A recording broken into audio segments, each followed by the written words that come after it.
Are you looking for a fun and affordable device that you can use to make calls, text people, occasionally check your mail, and take a few snaps? This is the Nokia Asha 503, and it's Victor with PhoneArena giving you a review of this fun device that does just that. It's an affordable device with a lot of color to it, a funky new design, and it comes with a brand new Asha software platform that is optimized for its small size and modest processor. How does it perform? And is it any good? Let's find out. The Nokia Asha 503 features a unique visual style. A translucent coating covers its vibrant colors without hiding them. Colors are the usual bright and vivid red, yellow, green, and cyan, and there is a white and black versions as well. The phone is similar to this summer's Asha 501, and it almost looks like the company took that phone and put it in a glass case. The looks are a bit deceiving though, as the coating is plastic, not glass. Overall, the phone looks very blocky, with no curves, just straight lines.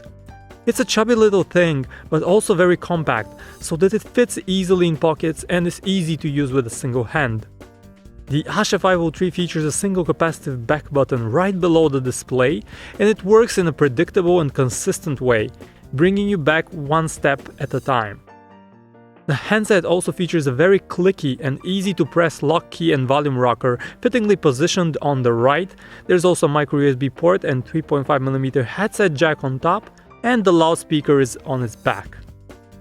The Asha 503 features a 3-inch capacitive LCD display supporting 262K colors and not the full 16 million we're used to seeing on most smartphones nowadays.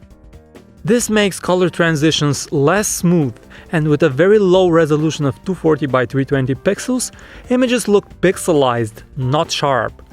Viewing angles are also poor, and the image washes out nearly completely at more extreme angles. Brightness is also way below the average, and that makes the screen hard to read outdoors. Despite all the price considerations, we're underwhelmed by the screen of the Asha 503. The Asha 503 features the new Asha software platform, a much improved and modernized version of Nokia's Series 40 feature phone system, and it comes with a hugely swipe-dominated interface borrowed from the now cancelled MeeGo operating system. Let's first clear up all confusion. The Asha 503 is not a smartphone, despite Nokia calling Asha devices smartphones. Technically, the company itself counts Ashas as feature phones, as they lack the apps and versatility of a smartphone, so the Asha 503, even though improved, is still only a feature phone. Nokia has optimized the platform hugely though, and the swipe gestures are used to navigate around the new fast lane interface.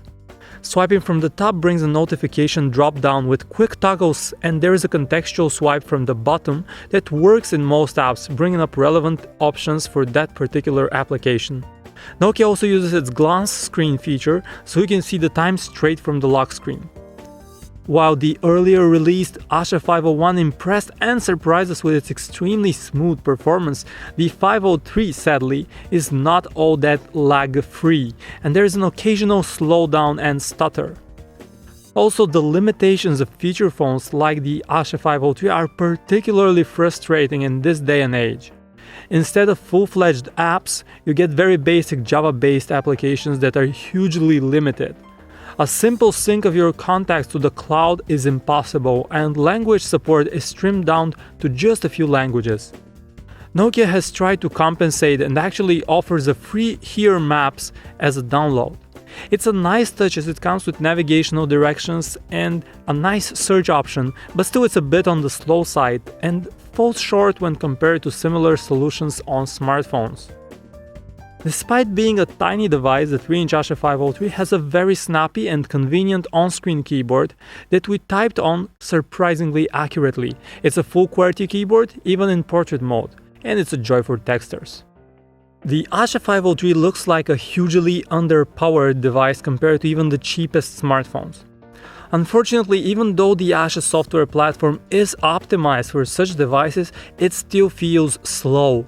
Navigating around the menu is mostly smooth, but when opening apps or trying to open images, the slowdown is very noticeable.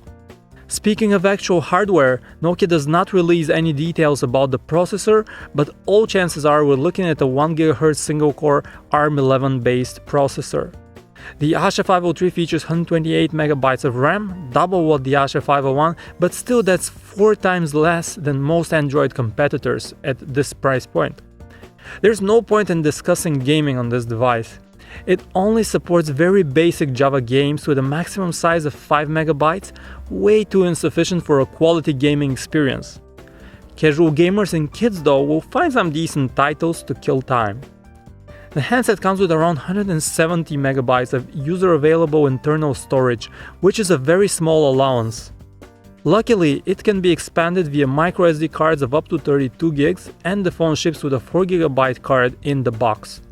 Good news is the Asha 503 finally brings 3G connectivity to the series. It sounds better on paper than it works in real life though. The limited functionality of a feature phone combined with the small and not all that responsive screen makes it hard to put those faster speeds to good use. To access the web you have the Nokia Express browser. It is usable but not fast nor very enjoyable. The browser cannot render web pages properly and formatting is often broken. The phone also features single-channel Wi-Fi connectivity in Bluetooth 3.0, but there is no GPS. The Asha 503 comes with a 5MP rear fixed focus camera and there is no front-facing camera. We actually like the camera interface. It's a bit slow to open, but it's neatly optimized for the small display. You can bring it up by swiping from the bottom on the lock screen or by simply starting the camera app. Inside, a swipe to the side changes shooting modes from image stills to video to the actual gallery. A long tap brings up a menu where you can tweak flash settings, timer, add effects, select camera sounds and pick a resolution. The actual image quality is okay for the class but not great. Images could have been sharper, there could have been less color burn and dynamics could have been better. But colors are mostly natural and pleasing, and this is enough to get us content given the price. Video is disappointing though.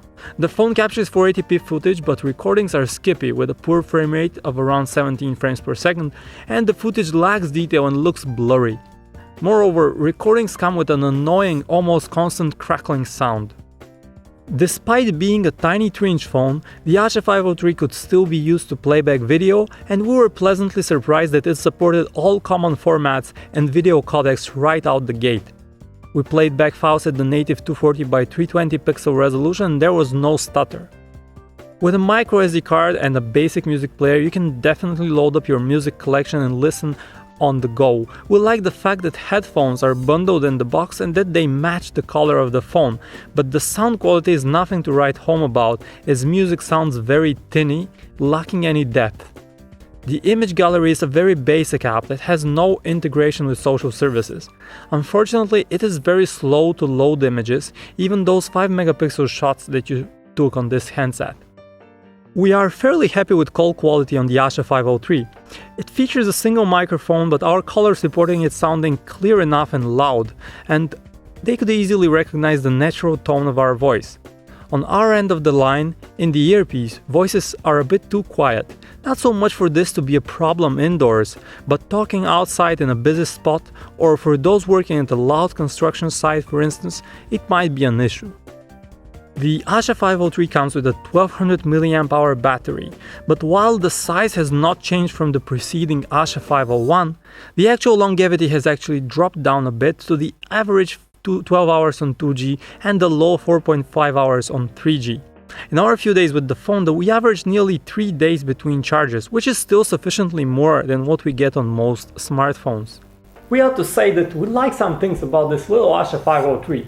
We like its fun design, its colors, and its unique visual style, and we like the swipe optimized interface right here. Plus, it does well in basic functionality like texting and making a phone call. But still, for its price of around $100 in the US and 100 euros in Europe, this feels hugely overpriced.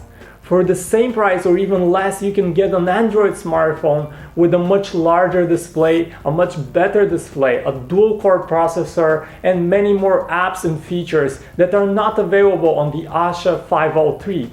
Examples? Let's say the Huawei Ascend Y300, a device with a larger screen, dual-core chip, and more RAM and better performance, again, and a contemporary version of Android on it, Android 4.1 Jelly Bean. There are many other options. Make sure to head to PhoneArena.com, but right now we're not very happy with the Asha 503 and it seems very dated in this day and age. Thanks for watching, see you next time.